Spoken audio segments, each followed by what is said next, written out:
आज हम एक बहुत ही इंटरेस्टिंग और एक मॉडर्न सब्जेक्ट की बात करने वाले हैं, तो ये है भजन क्लबिंग। सुनने में थोड़ा अजीब लग सकता है क्योंकि दोनों ही बातें आपस में पोल्स अपार्ट हैं। एक तरफ भजन है जो शांति, भक्ति और आध्यात्मिकता की बात करता है, तो दूसरी तरफ है क्लबिंग जो सुनते ही शोर, नाच गाना और एंटरटेनमेंट आंखों के सामने आ जाता है। लेकिन आज की भागदौड़ भरी जिंदगी में, खासकर की नई जनरेशन के बीच, ये एक बहुत बड़ा ट्रेंड बन चुका है। तो आइए इसे समझते हैं कि आखिर ये भजन क्लबिंग है क्या। सरल शब्दों में कहें तो भजन क्लबिंग एक पारंपरिक भजनों को आधुनिक संगीत जैसे कि ईडीएम, टेक्नो, हिप हॉप के साथ मिलाकर एक उत्सव, एक फेस्टिवल की तरह सेलिब्रेट करने का तरीका है। इसमें मंदिर या शांत सत्संग हॉल की जरूरत नहीं होती। इसकी जगह पर होते हैं कोई बड़े कैफे, हॉल या क्लब जैसे माहौल का इस्तेमाल किया जाता है। यहाँ लोग हाथ जोड़कर जमीन पर बैठने के बजाय संगीत की धुन पर झूमते हैं, नाचते हैं और भगवान के नाम का आनंद लेते हैं। इसका उद्देश्य है भक्ति को बोझ या नीरस काम ना मानकर उसे खुशी और एक्साइटमेंट के साथ सेलिब्रेट करना। पुराने समय में भी कीर्तन होते थे जहां लोग ढोलक और मजीरे पर जमकर नाचते थे, लेकिन समय के साथ नई पीढ़ी पारंपरिक तरीकों से थोड़ी अलग हटने लगी है। उन्हें वो संगीत चाहिए था जो उनके कानों को पसंद आए, और यहीं से भजन क्लबिंग या स्पिरिचुअल पार्टीज का जन्म हुआ है। अब कलाकारों ने सोचा कि अगर हरे कृष्णा या नमो नमो को एक अच्छे बेस और थोड़ी मॉडर्न बीट्स के साथ में गाया जाए तो जो यंग जनरेशन है वो इसकी ओर खींचे चले आएंगे, और हुआ भी वही। आज दिल्ली, मुंबई और बेंगलुरु जैसे बड़े शहरों में इसके बड़े बड़े इवेंट्स हो रहे हैं। तो ऐसा क्या खास है जो भजन क्लबिंग को सबसे अलग बनाता है? इसमें केवल हारमोनियम या तबला नहीं होता, यहाँ synthesizer, electronic guitar, DJ mixer सब कुछ यूज किया जाता है, और धुनें ऐसी होती हैं कि आपके पैर अपने आप थिरकने लगते हैं। इसे अक्सर डिवाइन वाइब्स कहा जाता है।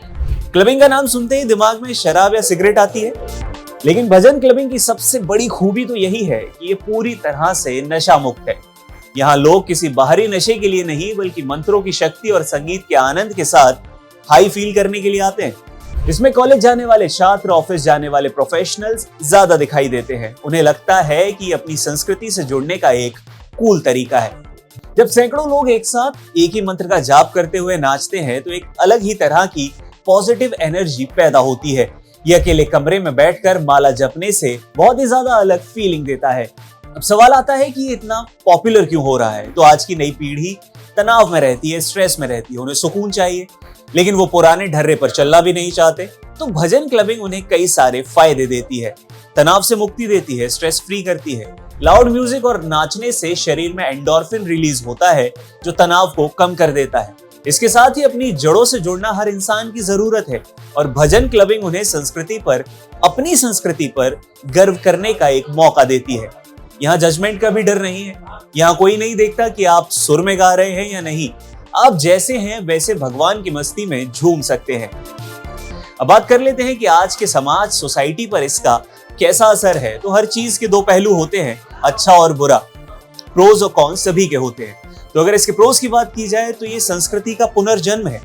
जो युवा धर्म से दूर जा रहे थे वो वापस उसकी तरफ लौट रहे हैं। तो वहीं ये मानसिक स्वास्थ्य के लिए भी अच्छा है। डिप्रेशन और अकेलेपन से लड़ने के लिए ये एक स्वस्थ, हेल्दी तरीका है। तो वहीं ये युवाओं को संदेश भी देता है कि मजे करने के लिए शराब जैसे नशे या और किसी नशे की जरूरत नहीं है। लेकिन इसके कॉन्स वो हैं जो पुरानी जनरेशन को दिखाई देते हैं। अब कुछ बुजुर्ग या परंपरावादी लोग इसे गलत मानते हैं। इस पर उनका तर्क है कि भगवान का नाम शांत मन से लिया जाना चाहिए, शोर शराबे में नहीं। क्लब जैसा माहौल भक्ति की पवित्रता को कम कर देता है, ऐसा उनका कहना है। ये सिर्फ एक दिखावा या फैशन बनकर रह ना जाए। ये भक्ति का एक नया रंग है। भजन क्लबिंग कोई धर्म परिवर्तन तो है नहीं, बल्कि ये धर्म को प्रस्तुत करने का एक नया और अलग तरीका है। जैसे समय के साथ कपड़े और भाषा बदलती है, वैसे ही आजकल प्रार्थना का तरीका बदल चुका है। यदि कोई लाउड म्यूजिक पर हनुमान चालीसा सुनकर बुराइयों से दूर जा रहा है और खुद को बेहतर बना रहा है, तो इसमें कोई बुराई तो नहीं है। अंत में भक्ति तो मन का विषय है, चाहे आप सिर झुकाकर मांगे या हाथ उठाकर नाचते हुए। अगर दिल में सच्चाई है तो वो प्रार्थना भगवान तक पहुंच ही जाती है। दरअसल ये एक ऐसा क्लब है जहां एंट्री के लिए कपड़ों या उनके ब्रांड की जरूरत नहीं है, बल्कि दिल में एक अच्छे और सकारात्मक भाव की जरूरत है।